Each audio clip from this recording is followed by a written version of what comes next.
Book 2, Growing Up, Chapter 2, A Clumsy Method, Part 1. Linley, don't be discouraged. I only meant to say that there is no way for you to forcibly subdue him. I didn't say that it is impossible to tame him at all. Doring Cowart laughed self-indulgently. If he was an adult Shadow Mouse, I probably wouldn't be able to help, but he's just a baby Shadow Mouse. As a Saint-level Grand Magus, I have some methods which can be effective in dealing with a baby Shadow Mouse. In addition, there is no need for a soul-binding magical formation. Linley's calm mind immediately grew agitated again, and he turned to look at Doring Cowart with shining eyes. Grandpa Doring, quick, tell me, what's your plan? Linley excitedly spoke to him mentally. Doring Cowart said with a self-satisfied smile, it's simple. The soul-binding technique used by the soul-binding magical formation creates a master-servant bond, and naturally, if one can subdue a magical beast, one is qualified to become its master. Right now, there's no way for us to initiate a master-servant bond, so we can only take a step back and initiate a bond of equals with the Shadow Mouse. Bond of equals? Linley said curiously. What is that? I've never heard of it. It's normal for you not to have heard of it. Even 5,000 years ago, during the era in which I lived, very few people know about the bond of equals. Doring Cowart's eyes crinkled as he smiled. A bond of equals represents that you and the magical beast share the same status in the relationship, with no one being the master or being the servant. As a matter of fact, a bond of equals will give you a more intimate relationship with your magical beast, and your magical beast will more wholeheartedly assist you, giving the two of you superior teamwork. Linley now understood. Oh, Grandpa Doring, from your words, it sounds like there's a lot of advantages to this bond of equals. Why don't most people use it? Linley queried. Doring Cowart laughed loudly. Because the bond of equals is not initiated by people. Rather, it is initiated by the magical beast. Initiated by the magical beast? Linley was stunned. No wonder there was no need for setting up a soul-binding magical formation. This bond was initiated by the magical beast itself. Doring Cowart continued. Every single magical beast, upon birth, has the ability to initiate a bond of equals. But in their entire life, a magical beast may only enter this bond a single time.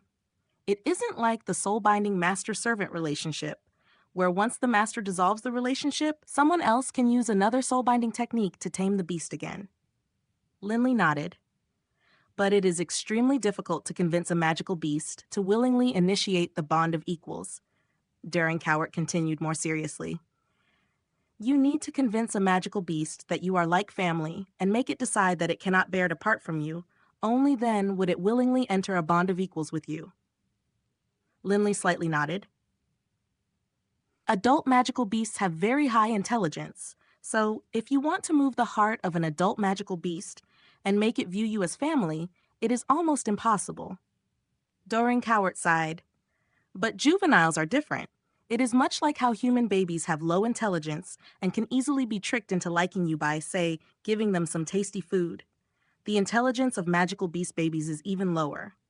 As long as you often feed him, he will like you. Then, spend some time playing with him. In a short period of time, this magical beast will come to adore you. This is especially true for an infant magical beast who has been separated from his community. Those are even easier to tame. Hearing Doring Cowart's words, Linley felt as though a great weight had been lifted from him. So it's just a matter of coaxing a little kid. Linley laughed. He was extremely experienced in this. Ever since he was young, he accompanied his younger brother, Wharton, playing with him and coaxing him. Linley was very much a master in the art. Linley, don't be too cocky. If you want to coax an infant magical beast, you have to pay attention to many details. If you aren't careful, this little Shadow Mouse might just give you a bite, Doring Cowart reminded. Give me a bite? Linley looked at the far-off Shadow Mouse. The sound of it crunching through rocks could be heard from afar. The Shadow Mouse was chewing through it as easily as he normally would have chewed through bread. Linley didn't question the sharpness of the teeth of this Shadow Mouse in the slightest. Then what should I do? Linley immediately lost his confidence. Relax. Based on my method, you won't have any problems at all. Based on this clumsy idea that I have, All you need is time and patience. Don't get agitated or impatient. During Cowart slowly began to explain his clumsy idea. Linley, a shadow mouse is an omnivore. It will eat anything, bones, rocks, meat. But its favorite food is still meat, especially roasted meat. This is based on the experience of elders.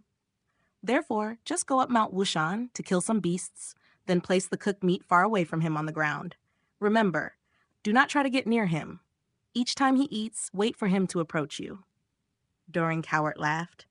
If you try to approach him, it might cause him to attack you out of fear. But if he approaches you, then there won't be any danger at all. This method is clumsy, but very safe. Doring Cowart said with a smile. Linley understood.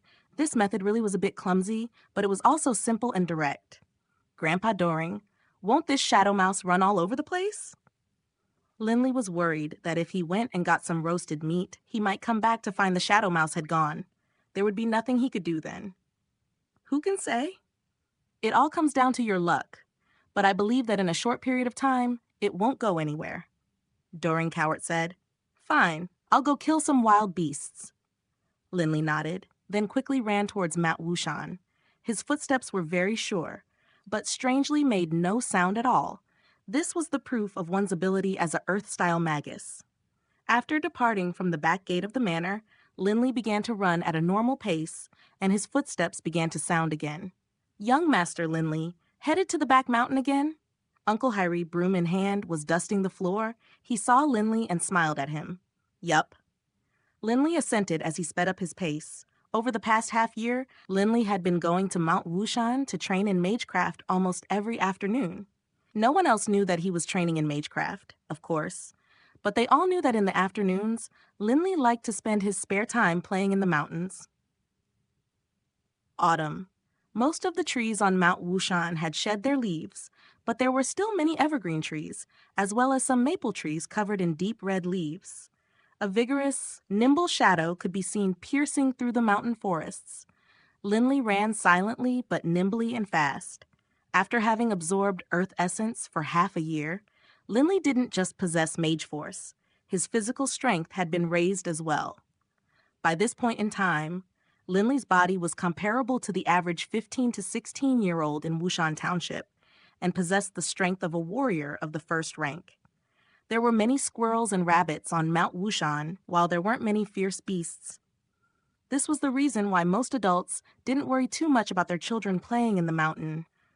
After all, Mount Wushan was a fairly small mountain with very few large animals, much less magical beasts.